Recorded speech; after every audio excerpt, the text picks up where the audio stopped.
श्री हरि पद्म पुराण से ली गई गीता के तृतीय अध्याय का महात्म इस प्रकार है, जो उत्तन खंड से लिया गया है। श्री भगवान कहते हैं, प्रिय जन स्थान में एक जड़ नाम का ब्राह्मण था, जो कौशिक वंश में उत्पन्न हुआ था। उसने अपना जातीय धर्म छोड़ करके बनिए का वृत्ति में मन लगाया। उसे पराई स्त्रियों के साथ व्यभिचार करने का व्यसन पड़ गया था। वह सदा जुआ खेलता, शराब पीता और शिकार खेलकर जीवों का हिंसा किया करता था। इसी प्रकार उसका समय बीतता था। धन नष्ट हो जाने पर वह व्यापार के लिए बहुत दूर उत्तर दिशा में चला गया। वहाँ से धन कमाकर घर की ओर लौटा। बहुत दूर तक रास्ता उसने तय कर लिया था। एक दिन सूर्यास्त हो जाने पर जब दसों दिशाओं में अंधकार फैल गया, तब एक वृक्ष के नीचे उसे लुटेरों ने धर दबोचा और शीघ्र ही उसके प्राण ले लिए। उसके धर्म का लोप हो गया था, इसीलिए वह बड़ा भयानक प्रेत हुआ। उसका पुत्र बड़ा धर्मात्मा और वेदों का विद्वान था। उसने अब तक पिता के लौट आने की राह देखी। जब वे नहीं लौट आए, तब उनका पता लगाने के लिए वह स्वयं भी घर छोड़कर चल दिया। वह प्रतिदिन खोज करता, मगर राहगीरों से पूछने पर भी उसे उनका कुछ समाचार नहीं मिलता। तदनंतर एक दिन एक मनुष्य से उसकी भेंट हुई, जो उसके पिता का सहायक था। उससे सारा हाल जानकर उसने पिता की मृत्यु पर बहुत शोक किया। वह बड़ा बुद्धिमान था। बहुत कुछ सोच विचार कर पिता का पारलौकिक कर्म करने की इच्छा से आवश्यक सामग्री साथ ले उसने काशी जाने का विचार किया। मार्ग में 7-8 मुकाम डालकर वह 90 दिन उसी वृक्ष के नीचे पहुंचा जहां उसके पिता मारे गए थे। इस स्थान पर उसने संध्या उपासना की और गीता के 3 अध्याय का पाठ किया। इसी समय आकाश में बड़ी भयानक आवाज़ हुई। उसने अपने पिता को भयंकर आकाश में देखा। फिर तुरंत ही अपने सामने आकाश में उसे एक सुंदर विमान दिखाई दिया, जो महान तेज से व्याप्त था। उसमें अनेकों क्षुद्र घटियाएँ लगी थी। उसके तेज से समस्त दिशाएं आलोकित हो रही थी। यह दृश्य देखकर उसके चित्त की व्यग्रता दूर हो गई। उसने विमान पर अपने पिता को दिव्य रूप धारण किए विराजमान देखा। उनके शरीर पर पीताम्बर शोभा पा रहा था और मुनिजन उनकी स्तुति कर रहे थे। उन्हें देखते ही पुत्र ने प्रणाम किया। तब पिता ने भी उसे आशीर्वाद दिया। तत्पश्चात उसने पिता से यह सारा वृत्तांत पूछा। उसके उत्तर में पिता ने सब बातें बताकर इस प्रकार कहना आरंभ किया, बेटा, देव बस मेरे निकट गीता के 3 अध्याय का पाठ करके तुमने इस शरीर के द्वारा किए हुए दुर्जन कर्म से मुझे छुड़ा दिया। अतः अब घर लौट जाओ, क्योंकि जिसके लिए तुम काशी जा रहे थे वह प्रयोजन इस समय 3 अध्याय के पाठ से ही सिद्ध हो गया है। पिता की यूँ कहने पर पुत्र ने पूछा, तात, मेरे हित का उपदेश कीजिए तथा और कोई भी कार्य जो मेरे लिए करने योग्य हो बताइए। तब पिता ने उससे कहा, अनग, तुम्हें यही कार्य फिर करना है। मैंने जो कर्म किया था वही मेरे भाइयों ने भी किया था।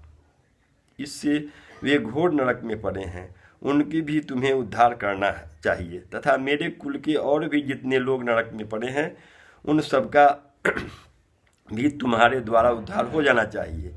यही मेरा मनोरथ है। बेटा, जिस साधन के द्वारा तुमने मुझे संकट से छुड़ाया है उसी का अनुष्ठान औरों के लिए भी करना उचित है।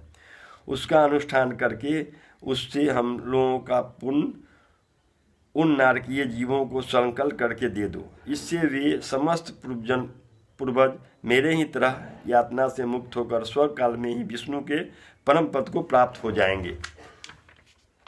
पिता का यह संदेश सुनकर पुत्र ने कहा, तात, यदि ये सा बात है और आपकी भी ऐसी ही रुचि है तो मैं समस्त नारकीय जीवों को नरक से उद्धार कर दूंगा। यह सुनकर उसके पिता बोले, बेटा, ये मस्तु तुम्हारा कल्याण हो। मेरा अत्यंत प्रिय कार्य संपन्न हो गया। इस प्रकार पुत्र को आश्वासन देकर उसके पिता भगवान विष्णु के परम धाम को चले गए।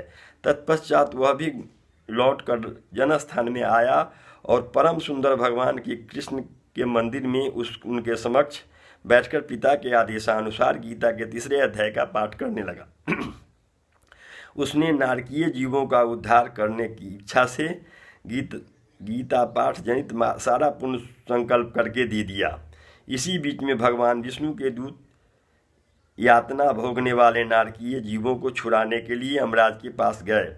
यमराज ने नाना प्रकार से सत्कारों से उनका पूजन किया और कुशल पूछी। वे बोले, धर्मराज, हम लोगों के लिए सब और आनंद ही आनंद है। इस प्रकार सत्कार करके पृथ्वीलोक के सम्राट परम बुद्धिमान यम ने विष्णु दूतों से यमलोक में आने का कारण पूछा। तब विष्णु दूतों ने कहा, यमराज, शेष सैया पर शयन करने वाले भगवान विष्णु ने हम लोगों को आपके पास कुछ संदेश देने के लिए भेजा है। भगवान हम लोगों के मुख से आपकी कुशल पूछते हैं और यह आज्ञा देते हैं कि आप नरक में पड़े हुए समस्त प्राणियों को छोड़ दें। अमित तेजस्वी भगवान विष्णु का यह आदेश सुनकर यम ने मस्तक झुकाकर उसे स्वीकार किया और मन ही मन कुछ सोचा। तत्पश्चात मदोन्मत्त नारकीय जीवों को नरक से मुक्ति देकर उनके साथ ही वे भगवान विष्णु के वास स्थान पर चले। यमराज श्रेष्ठ विमान के द्वारा जहाँ क्षीर सागर है वहाँ जा पहुँचे। उसके निकट कोटि कोटि सूर्य के समान कांतिमान नील कमल दल के समान श्याम सुंदर लोकनाथ जगत गुरु श्री हरि उन्होंने दर्शन दिया। भगवान का तेज उनकी सैया बने हुए शेषनाग के फनों की मणियों के प्रकाश से दुगना हो रहा था। वे आनंद युक्त दिखाई दे रहे थे। उनका हृदय प्रसन्नता से परिपूर्ण था। भगवती लक्ष्मी अपनी सरल चितवन से प्रेम पूर्वक उन्हें बार बार निहार रही थी। चारों ओर योगी जन भगवान की सेवा में खड़े थे। उन योगियों की आंखों के तारे ध्यानस्थ होने के कारण निश्चल प्रतीत हो रहे थे। देवराज इंद्र अपने विरोधियों को परास्त करने के उद्देश्य से भगवान की स्तुति कर रहे थे। ब्रह्मा जी के मुख से निकले हुए वेदांत वाक मूर्तिमान होकर भगवान के गुणों का गान कर रहे थे। भगवान पूर्णतः संतुष्ट होने के साथ ही समस्त योगियों की ओर से उदासीन प्रतीत होते थे। जीवों में से उन्होंने योग साधना के द्वारा अधिक पुण्य संचय किया था। उन सबको यह एक ही साथ वे कृपा दृष्टि से निहार रहे थे। भगवान अपने स्वरूप भूत अखिल चराचर जगत को आनंदपूर्ण दृष्टि से अमोदित कर रहे थे। शेषनाग की प्रभा से उद्भासित एवं सर्वत्र व्यापक दिव्य विग्रह धारण किए नील कमल के सदृश श्याम वर्ण श्रीहरि ऐसे जान पड़ते थे मानो चांदनी से घिरा हुआ आकाश सुशोभित हो रहा हो। इस प्रकार भगवान की झांकी करके यमराज अपनी विशाल बुद्धि के द्वारा उनकी स्तुति करने लगा। यमराज बोला, संपूर्ण जगत का निर्माण करने वाले परमेश्वर, आपका अंतःकरण अत्यंत निर्मल है। आपके मुख से ही वेदों का प्रादुर्भाव हुआ है। आप ही विश्वरूप और इसके विधायक ब्रह्मा है। आपको नमस्कार है। आपके बल और वेग के कारण जो अत्यंत दुर्जन प्रतीत होते हैं, ऐसा दानवेंद्रों का अभिमान चूर्ण करने वाले भगवान विष्णु को नमस्कार है।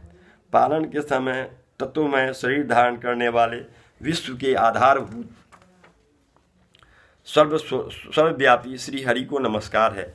समस्त देहधारियों की पातक राशि को दूर करने वाले परमात्मा को प्रणाम है। जिनके लाटवर्ती नेत्र के तनिक सा खुल जाने पर भी आग की लपटें निकलने लगती है, उस रुद्र रूपधारी आप परमेश्वर को नमस्कार है। आप संपूर्ण विश्व के गुरु, आत्मा और महेश्वर हैं। अतः समस्त वैष्णव जनों को संकट से मुक्त करके उन पर अनुग्रह करते हैं।